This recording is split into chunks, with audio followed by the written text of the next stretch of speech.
Di dalam kitab Durratun Nasihin ada dituliskan satu kejadian, yaitu pada malam nisfu Sya'ban itu datang Jibril menjumpai Nabi Muhammad sallallahu alaihi wasallam. Ya Muhammad, hadhihi al-lailah tuftahu fiha abwabus sama'. Hai Muhammad, pada malam ini Allah membukakan segala pintu-pintu langit, dan akan Allah bukakan segala pintu-pintu rahmat. Faqum wa salli, maka bangunlah kamu dan salatlah kamu.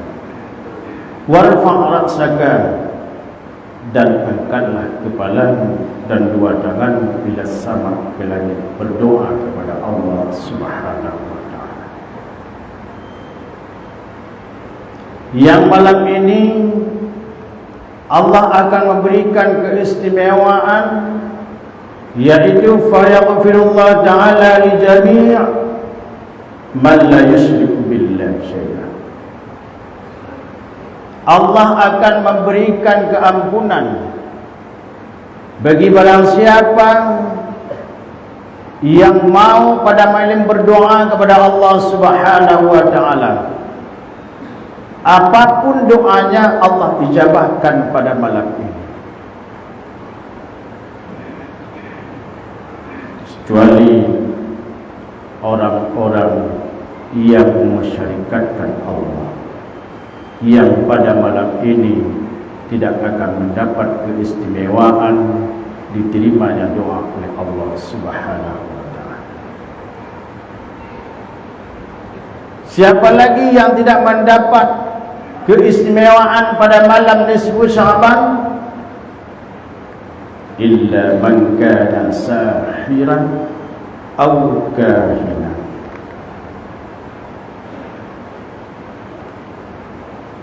Orang yang mengamalkan ilmu sihir, orang yang selalu menggunakan ilmu kahin, urangnya bak malam istimewanya Allah tidak mengampunkan dosanya. Orang yang selalu mengamalkan ilmu sihir, ilmu kahin, maka orang ini tidak akan diterima amalnya, ibadahnya pada malam yang sangat mulia. Kaum muslimin jamaah Jumat yang dirahmati oleh Allah Subhanahu wa ta'ala, jangankan orang yang mengamalkan ilmu sihir dan kahin, orang yang datang kepada orang yang sihir, orang yang datang untuk sesuatu kepentingan pada si kahin, maka ada ancaman daripada syariat kita, sebagaimana Rasulullah sallallahu alaihi wasallam bersabda, man ada arfan fa as'alahu an syai'in lam tuqbal lahu salat 40 lailah. Barang siapa saja yang datang kepada si peramal, orang yang beramal sihir, orang yang tenung, orang yang mengamalkan ilmu, memasukkan syaitan ke dalam tubuhnya, lalu orangnya ngejak temannya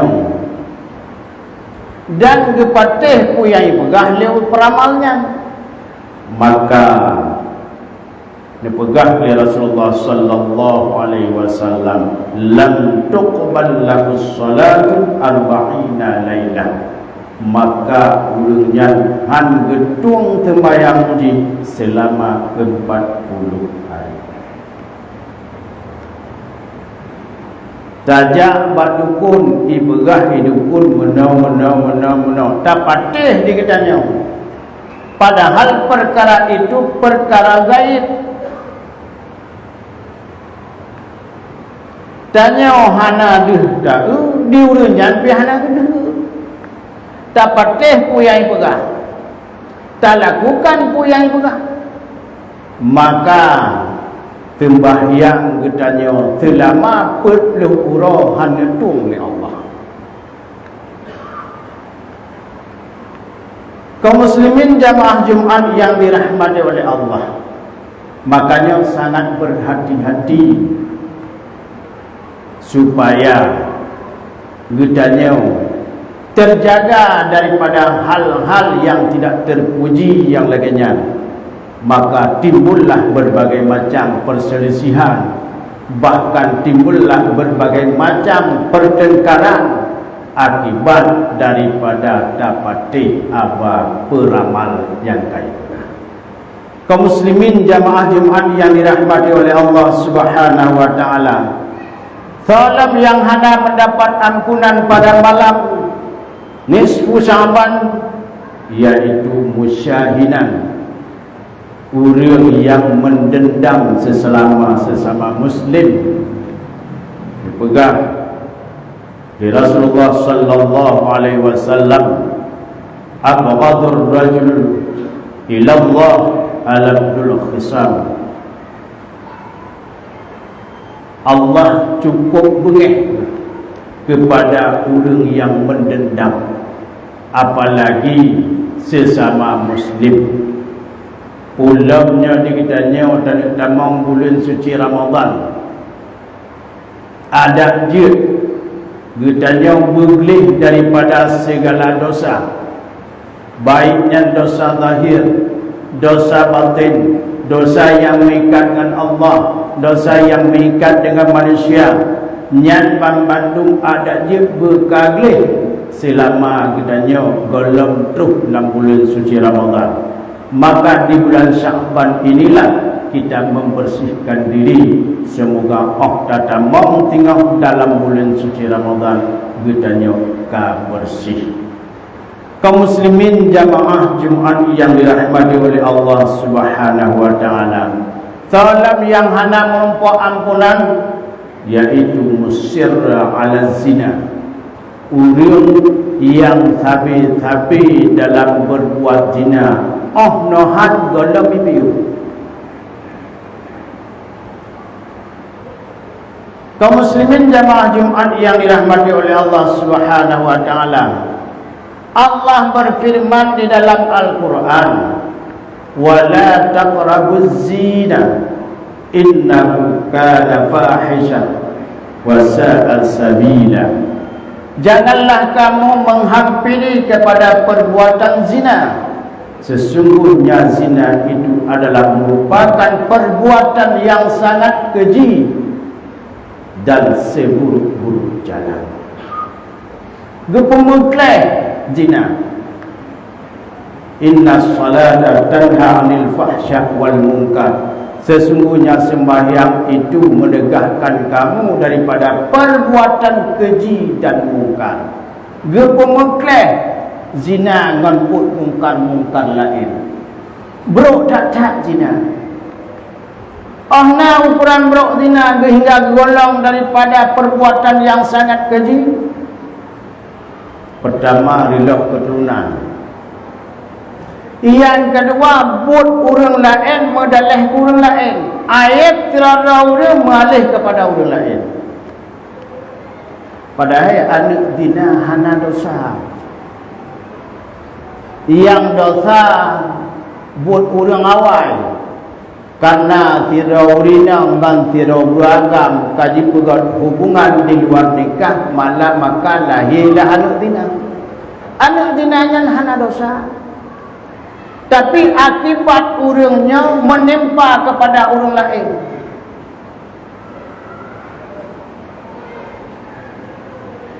Dan kandung yatim, anak biasa yatim, menyayatim anak yang yatim, pat ayah punya, mupat kubu ibu rumah. Tapi menyayatim anak yang di luar nikah hanya 4 pengah bubu ayah. 4 ayah tu. Ayah. Yang cukup berat yatim anak di luar nikah daripada anak yatim mati ayah. Yang ban keji buat dina. Orang lain yang menanggung resiko. Buat gap orang lain tanggung resiko. Han mengaji tu, han mengaji han 4 ayah. Makanya punya perbuatan yang sangat keji dan gadah keturunan. Maka gemuklah fahsyat buat keji dengan buat yang mungkar. Rentetan jih cukup 2 saja. Itulah sekeji-keji perbuatan-perbuatan zina.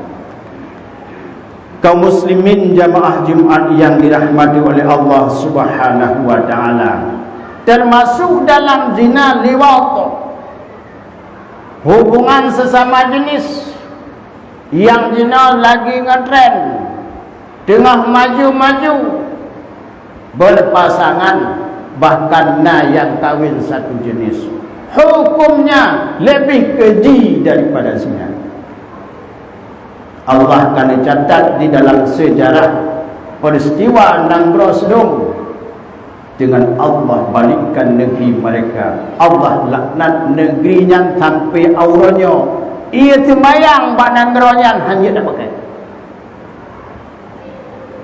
Tapi perkembangan termasuk di Aceh bak Saah Jino, ada komunitas-komunitas yang akan berkembang di Aceh.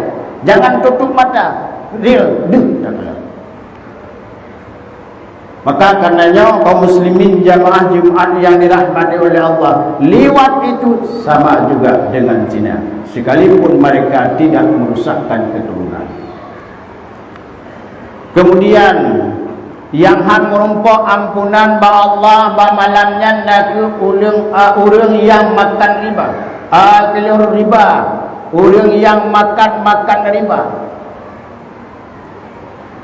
Kaum muslimin jamaah Jumat yang dirahmati oleh Allah, cukup berat di kitanya untuk menjauhkan mungkar daripada melakukan perbuatan ma'ruf. Berat lakukan perbuatan ma'ruf, berat. Tapi cukup belum berat, tapi jauh buat mungkar. Mutasawri. Untuk jabat Jumat mudah. Tetapi cukup lampayah, tapi nah riba bak badan tu, tapi nah riba bak tubuh tu, tapi nah riba bak pakaian. Kadang alat ngantajak masjid yang tangui, kenderaan yang tangui, pakaian yang tak pakai ada riba. Yang seharusnya ide tak tuat di luar, bet tak petambang dalam masjid. Kan soal gampang. Maka melakukan sesuatu perbuatan yang diperintahkan oleh Allah itu payah, tapi lebih payah lagi menghindarkan diri, bahkan bertaubat daripada perbuatan mungkar. Kaum muslimin jamaah Jumat yang dirahmati oleh Allah Subhanahu wa taala, dosa riba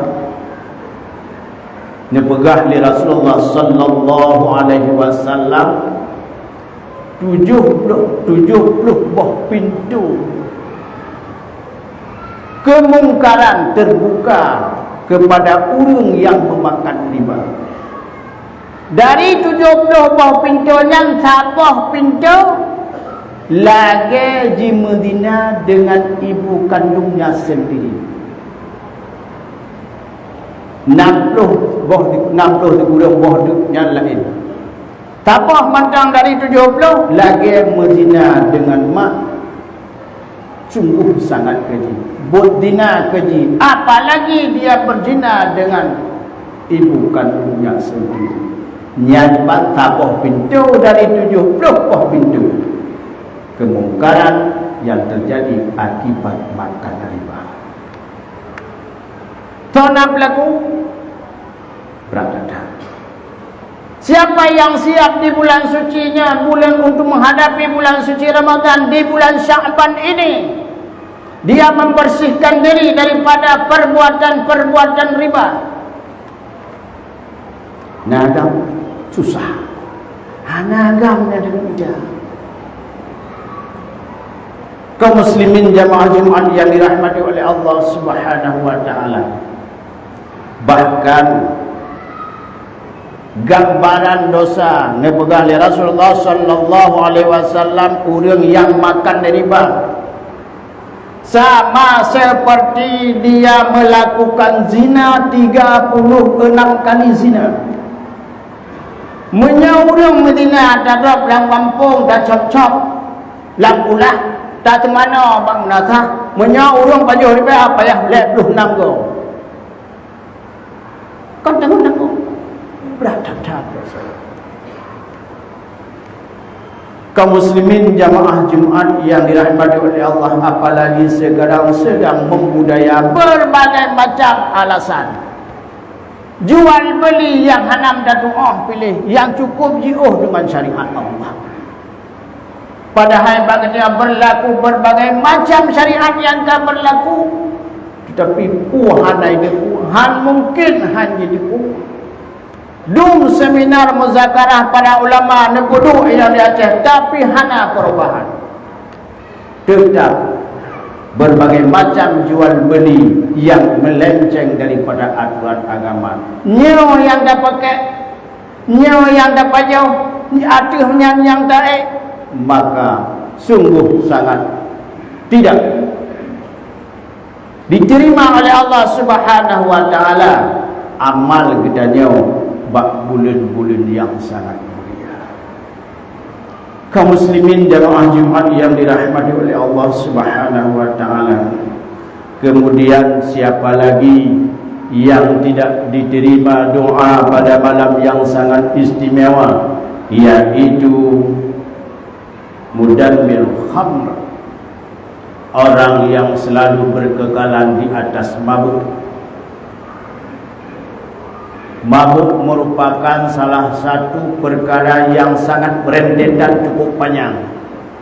Tidak orang pemabuk judi hui baji. Tidak pemabuk dina mudah baji. Bahkan si pemabuk itu mudah sekali dia membunuh seseorang. Nyawang si pemabuk lekoh macam dia si mabuk terus penyakit lain lekoh tu. Pertama judi, yang kedua mudina, dan tingkatan dina api na yang tingkat di pegala purmoh, di pegala purmoh, bahkan anak digadaikan demi untuk sesuatu yang dia teguh berupa minuman. Dunia keji perbuatan daripada memabuk seseorang yang dapat menghilangkan akal kesadarannya, maka mudah dia membunuh seseorang.